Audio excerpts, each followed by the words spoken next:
प्यारे विद्यार्थियों, कल अपन ने ग्रेजुएटी के बारे में अध्ययन किया था। आज फिर अपन ग्रेजुएटी के बारे में और अध्ययन कर रहे हैं।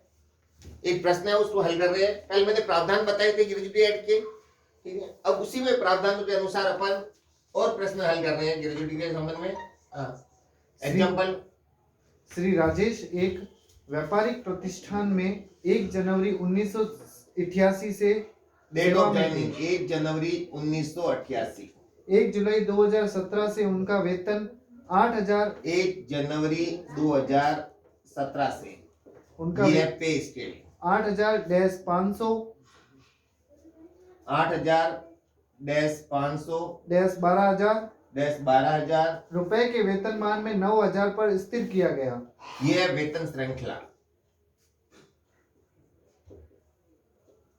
और यह वेतन 1/1/2017 को कितना 9,000 रुपए पर स्थिर किया गया। 9,000। उन्हें मूल वेतन का 15% महंगाई भत्ता मिलता था, डीए 15%, जो निवृत्ति लाभों की गणना हेतु वेतन माना जाता है। जो सेवा निवृत्ति पर परिलाभ 1 फरवरी 2020 को सेवानिवृत्त हो गए।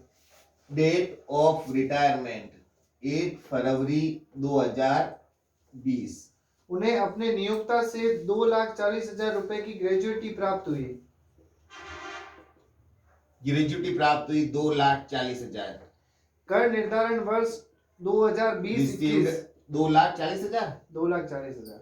हाँ, कर निर्धारण वर्ष 2021 के लिए उनकी वेतन शीर्षक की सकल आय की गणना कीजिए। यदि उन पर ग्रेजुएटी एक्ट अधिनियम लागू हो लागू नहीं हो। अब देख लो, तो सबसे पहले अपन ग्रेजुएटी के संबंध में अध्ययन कर रहे हैं। ग्रेजुएटी एक्ट 1972 लागू होने पर प्राप्त ग्रेजुएटी की राशि, प्राप्त राशि, ग्रेजुएटी की राशि प्राप्त हुई है 2,40,000। दूसरा है अधिकतम सीलिंग अमाउंट है, वो है 20 लाख। फिर तीसरा है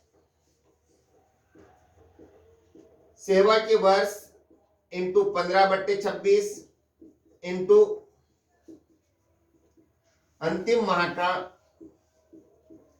वेतन प्लस डीए। अब यहां सेवा के वर्ष में अपन कैलकुलेशन करते हैं। डेट ऑफ रिटायरमेंट 1/2/2020 और डेट ऑफ ज्वाइनिंग 1/1/1988। अब देख लो, 1 में से 1 0, 2 में से 1 चला गया पीछे, 1 बचा, और 88 12 और ये 32 वर्ष 1 माह। अब यहाँ पर सेवा के वर्ष से अभिप्राय होता है यदि 6 महीने से ज्यादा की सेवा होती तो पूरा साल मानते। यहाँ पर 32 साल और 1 महीना है, 6 महीने से ज्यादा नहीं है, इसलिए 32 साल ही मानेंगे।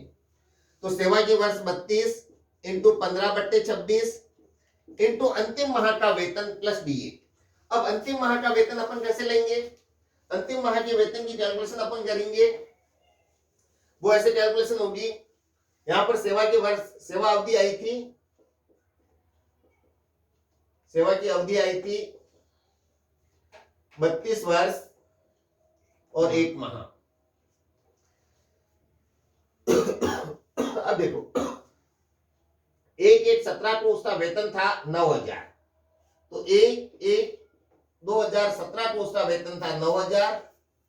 1 जनवरी 2018 को इसका वेतन होगा 9,500। 1 जनवरी 2019 को इसका वेतन होगा 10,000 रुपए, और 1 जनवरी 2020 को इसका वेतन होगा 10,500। और ये रिटायरमेंट ले रहा है 1 फरवरी को, इसका अंतिम सैलरी हुई 10,500 प्लस डीए।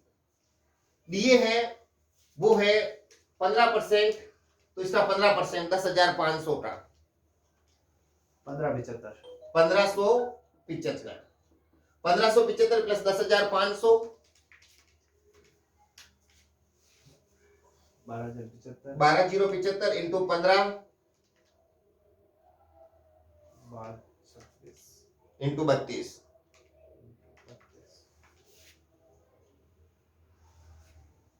2,22,923। 923। अब विच एवर इज लेस,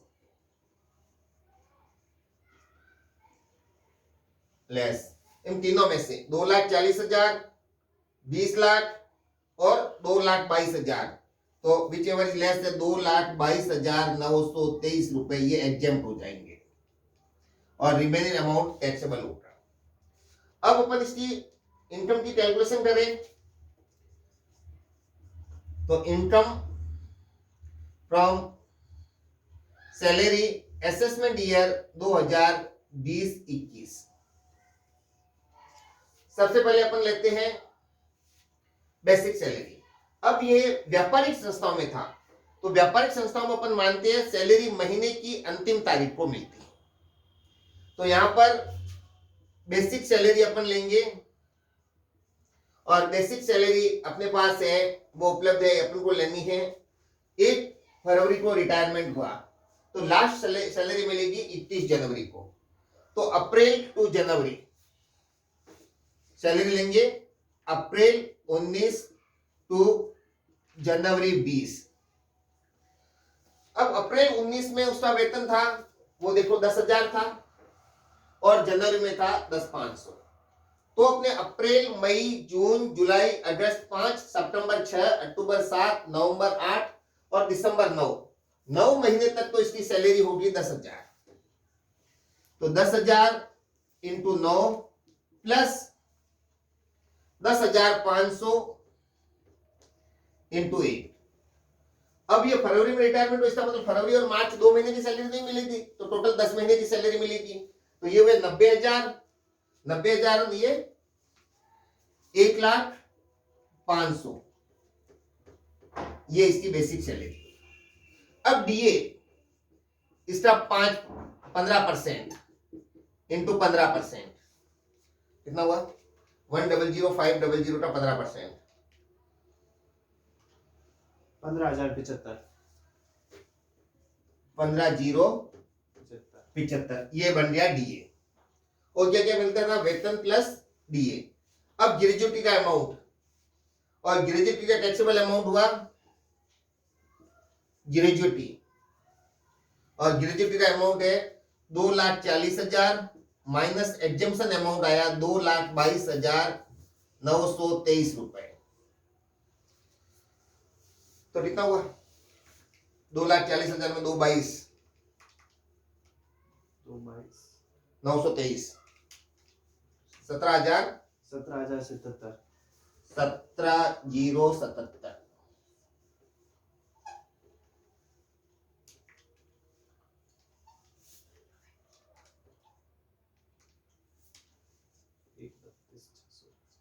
एक लाख 32,652,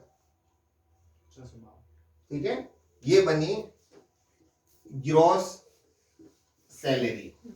अब इसमें स्टैंडर्ड डिडक्शन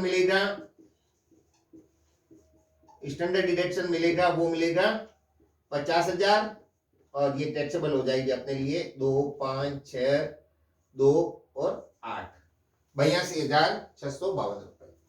अब देखिए ग्रेजुएट एक्ट 1972 लागू होने पर, अब ग्रेजुएट एक्ट 1972 लागू नहीं होता है तो पहला प्रावधान सेम, दूसरा प्रावधान सेम, और इसके स्थान पे यह आ जाएगा सेवा के वर्ष, सेवा के पूर्ण वर्ष हो जाएगा, यहां पर होगा सेवा के पूर्ण वर्ष इंटू 1/2 इंटू 10 माह का औसत वेतन। अब सेवा के पूर्ण वर्ष 32, सेम टू सेम उधर वाला आया 32 इंटू 1/2 इंटू 10 माह का औसत वेतन। अब जो लास्ट 10 महीने है उसका औसत वेतन लेना है, तो 1 महीने की सैलरी तो 10,500 है और 9 महीने की सैलरी है वो 10,000 लेंगे, तो ये 10,000 इंटू 9 महीने प्लस 10,500, ये बेसिक सैलरी हुई, और प्लस ये सेवा शर्तों में है इसलिए इसमें जोड़ा जाएगा, अदरवाइज जोड़ा नहीं जाता, तो इसका 15% और जोड़ देंगे, तो ये इसकी कैलकुलेशन हुई 90,000 और ये 10,500, तो 1,05,000। तो यहाँ पर सैलरी आ जाएगी 1,05,000 प्लस डीए, 15,075 और वो डीए भी होगा 15,075। डीए सेवा शर्तों में है इसलिए जोड़ा गया है, अदरवाइज इसको नहीं जोड़ते।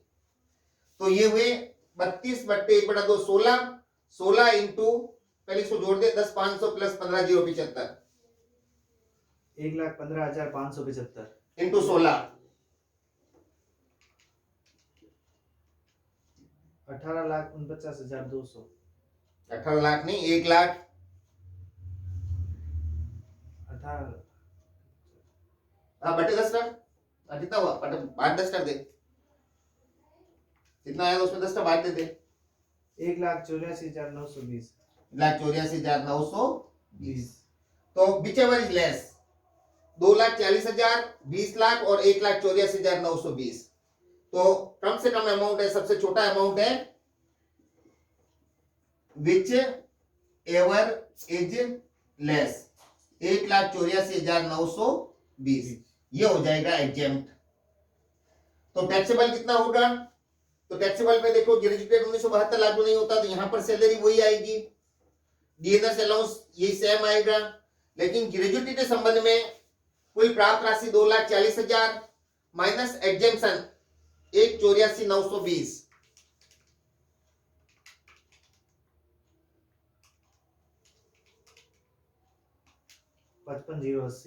यहाँ पर 55,080 टैक्सेबल होगा।